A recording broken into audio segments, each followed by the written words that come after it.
movie rundown here. Today I'm going to show a 2009 action-adventure and fantasy film called Avatar. Spoilers ahead, watch out and take care.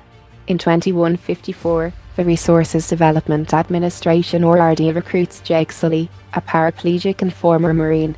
His twin brother Tom, who worked for the RDA, was killed, and now they need Jake as his replacement for the Avatar program on a planet called Pandora. Because as his twin, his genome is the only one that can activate Tom's avatar. Jake agrees and is put in a cryosleep chamber, where he sleeps for almost 6 years, as the crew travels to the planet. When Jake arrives, he meets the head and team of the Avatar program, Grace Augustine and Norm Spellman, who is also a friend of Tom. He learns that Pandora's atmosphere is poisonous to humans and its land is ruled by a species called the Na'vi, 10 feet tall blue-skinned humanoids. The Na'vi worship the Mother Nature goddess Ayla. In order to explore the land, humans temporarily transfer their consciousness to avatars, a human-Na'vi hybrid that humans have created and can only be activated by its own biological owner. Jake and Norm enter their avatar bodies for the first time, and Jake feels ecstatic to be able to walk and run for the first time in years. He then meets Trudy, a combat pilot, assigned to the Avatar team, who introduces him to the Colonel Miles Quaritch. Colonel Quaritch comes up with a deal for Jake. He will join the Avatar team on their expeditions, but he will report everything he knows about the Na'vi and their home tree, which is sitting on the largest supply of unobtainium in Pandora. The RDA is mining this mineral to take back and sell on Earth. In turn, the Colonel will make sure that the company funds the replacement for Jake's legs. Jake agrees. He joins Grace and Norm as their escort on their research expedition. While the scientists search for samples, a vicious beast called the Senator attacks Jake, tearing him away from the group. He barely escapes with his life and is soon left in a foreign jungle, struggling to survive until a female Na'vi named Natari saves him. Natari feels a strong attraction to Jake's brave heart but thinks he is too stupid and naive. Seeds from the spirit tree land on Jake, and Natari takes this as a sign to take him to her clan, the Omatakain. He is met with hostility, especially from Sooty, the heir to the chieftainship and Natari's fiancé. Jake meets the clan's chief and priestess Achukan and Moat, who also happen to be Natari's parents. After much deliberation, Moat decides to take in Jake and have Natari teach him their ways of life. Jake settles in for the night with the clan, and he is instantly brought back to the Avatar stimulator. He reports everything he's learned to Grace, as well as to Colonel Quaritch. The Colonel gives Jake 3 months to convince the Na'vi to move, or else they will be bombing their home tree. Grace grows suspicious of Jake's dealings with the Colonel, so she transfers the team to a remote outpost at the floating mountains of Pandora. Over the next 3 months, Natari teaches Jake the ways of the Na'vi. She tells Jake that once he is ready, he will have to choose his own icon, a winged beast. The Na'vi's used to hunt, and he will finally become a warrior. Jake learns to track and hunt the wildlife and also begins to understand the spiritual connection between all the beings in Pandora. Soon enough, Jake grows sympathetic with the Na'vi and starts falling in love with Natari.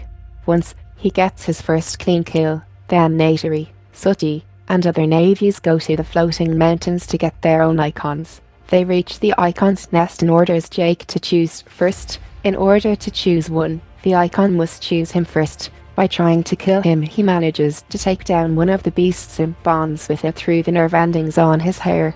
Natari pushes them off the cliff, forcing Jake to fly with his icon to solidify the bond. As they're flying their icons, Jake and Natari face an almost ill-fated encounter with the Turk, a mighty dragon-like beast that the Na'vis fear and worship. Only 5 Na'vis in history have been able to tame and ride the Turk, including Natari's great-grandfather.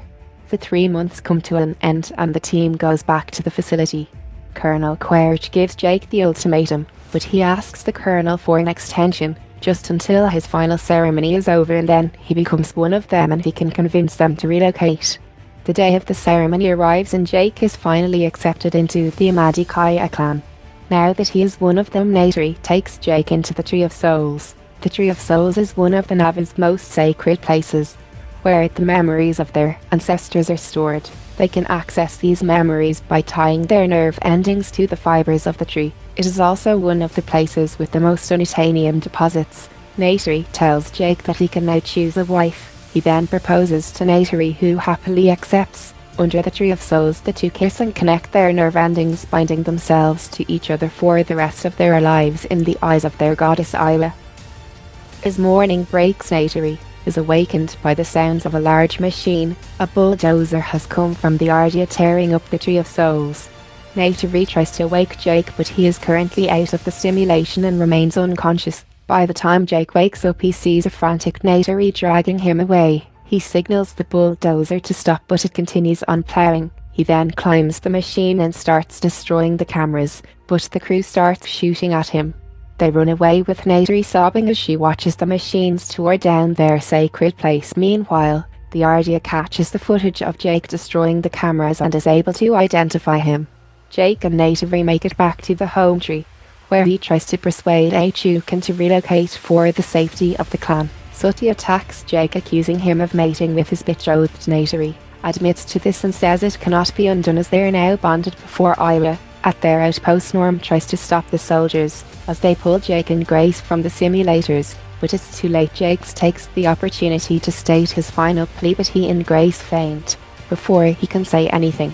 They are brought back to the facility and Jake's true allegiance is revealed through a video log stating that the navies will never give up their home. Colonel Querch decides to pull the plug and bomb the navies away from the home tree. Grace then tells the company that they can't destroy the home tree because it will destroy the biological neural network native to Pandora, the synapses connecting all of them together like one enormous brain. The Ardia isn't fully convinced, but agrees to give the team one hour to convince the Omatakain to move. Grace and Jake regain consciousness in their avatar forms, and Jake starts telling them about the RDA's plans. He then admits that he was sent there as a spy, but now things have changed. Hurt by his betrayal, Natari lashes out at him and leaves. Jake and Grace are then taken captive. The Ardia sends hovercrafts to the home tree and starts gassing them out. Refusing to run, the Omatakain fights back, but their arrows are useless against the heavy steel of the crafts. The hovercrafts then fire the missiles at the navies and at the home tree. The tree immediately lights up on fire as the navies make a run for their lives. Jake and Grace are tied to their post, unable to escape, until Moat approaches them. She sets them free, telling them that if they are indeed one of them, then they should help them. The firing continues at the home tree's roots, causing the trunk to finally break. The home tree topples over and kills 100 navies by crushing them on the ground. Natari searches for survivors and finds her father with a shard to his chest. With his dying breath, he bestows upon her his bow and arrows and makes her promise to fulfill her duties. Jake finds her in the rubble, but Natari pushes him away, telling him to never come back. Back at the facility, Jake and Grace are taken out of the simulation once again and are arrested, while Jake's avatar body collapses among the debris. As the avatar team lay in their cell, Trudy busts them out. They hijack one of the helicopters and escape. Unluckily, Grace takes a hit to the stomach. Jake patches her up as they make it back to their original outpost. They relocated higher up the mountains where the Ardia can't get to it easily. Jake gets back into simulation and formulates a plan. Once he's back in his avatar form, he calls out his icon. Jake knows that there's only one way. The Omatakain will listen to him. Together they hunt down the Torok. With nowhere else left to go, the Omatakain are forced to take refuge at the last remaining Tree of Souls. As they wait for an answer to their prayers, they hear a strong gust of wind behind them and gasp in horror as they see the Torok flying towards them. It lands on the ground and Natari is shocked to see that Jake has managed to tame the mighty beast. This feat gains the awe and respect of the navies. Jake asks Sooty to join him in the fight against the humans and he agrees. Jake then brings Grace to the Navi, asking them to save her life. He takes her human body to the Tree of Souls. Together with her avatar body, and the clan performs a ritual to try and transfer Grace's consciousness into her avatar form. But it was too late. Grace's wound was too deep and she died before the ritual was over. But Jake knows that the battle is far from over. Together with Sooty, they rally up the Omatakain. They then travel to neighbouring clans, gathering navies from the plains, seas and mountains to join them in the battle for their homes. By the end of the day, they managed to gather over 2,000 Navas at the Tree of Souls. Through intel, Jake learns the RDA's plans to bomb the Tree of Souls. He then forms a plan to lure them through the floating mountains and then attack them there. Even before they reach the sacred place, Jake prays to Ilo at the Tree of Souls for guidance. As morning breaks, the RDA launches the hovercrafts, along with the bombs. The Navi clans wait for them among the floating mountains. Not long after, the clans from the plains take action in charge of the machine suit surveying the grounds. The Navas take the first fire, flying around the hovercrafts and shooting them down with their arrows. They manage to take down a few helicopters, but the company's armory is too strong. They launch fires at the Navas with their guns, taking down quite a number of them. Colonel Quaritch spots Jake on the turret and starts firing at him. Jake escapes the line of fire, luring the Colonel's hovercraft deeper into the mountains. Suddenly, Trudy and her helicopter intervenes. She shoots fire at the Colonel, allowing Jake to escape. Meanwhile, Nate, Terry's icon, is taken down and she lands on the ground, witnessing the devastation that the humans have caused. Sooty launches a heroic act at the main hovercraft, taking away a number of men unloading the bombs, before he is gunned down and falls back to the ground. The Navas are overwhelmed as they retreat deeper into the forest. Suddenly, the hovercrafts pick up a different movement. In a matter of seconds, various Pandorian wildlife come charging at the machines. As the icon overtakes the skies, taking down the remaining crafts, Nate reinterprets this as a sign of help from Ila. Jake then lands on the main hovercraft, carrying the bombs, and takes down their machine guns. He runs around the craft, expertly avoiding fire, and launches a grenade at one of the engines. The craft goes down and blows up among the mountains. He launches several more grenades at the Colonel's craft, but Quaritch manages to escape using a mechanical suit. The grenades blow up and Jake is tossed back into the sky and lands back to the ground. The Colonel survives the blow and starts hunting down the outpost. Quaritch reaches the location of the simulators just in time as Nateri makes a launch at him. Quaritch takes her down and drops her beneath the trunks of a tree as he's about to stab her. Jake appears and fights him. Jake is able to hold him off, breaking his knife and the protective glass around the suit. The Colonel gasps for air and then starts targeting Jake's real body. Instead, he breaks open the glass of the outpost and destroys the simulators. Jake stabs him on the neck. As the Colonel drags his body, Nateri frees herself and launches an arrow straight to the Colonel's heart. She launches another arrow to finish the kill. Meanwhile, Jake emerges from the simulator, dragging his body to reach for the air mask. The poisonous air knocks him out and he's unable to breathe. Nateri realizes what's happening and she climbs inside the outpost and puts the air mask on Jake.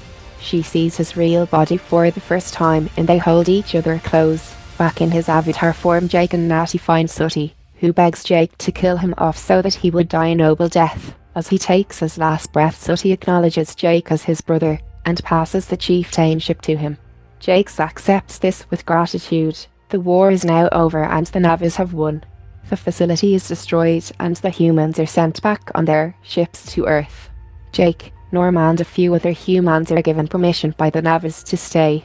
Jake is now crowned as the new chief of the Omatakain clan. On his new birthday, he is taken to the Tree of Souls with Nateri, where they perform a ritual, transferring his consciousness to his new avatar bot. Subscribe to watch more videos like this. Turn on notifications and leave a like. It really helps the channel out. Thank you for watching.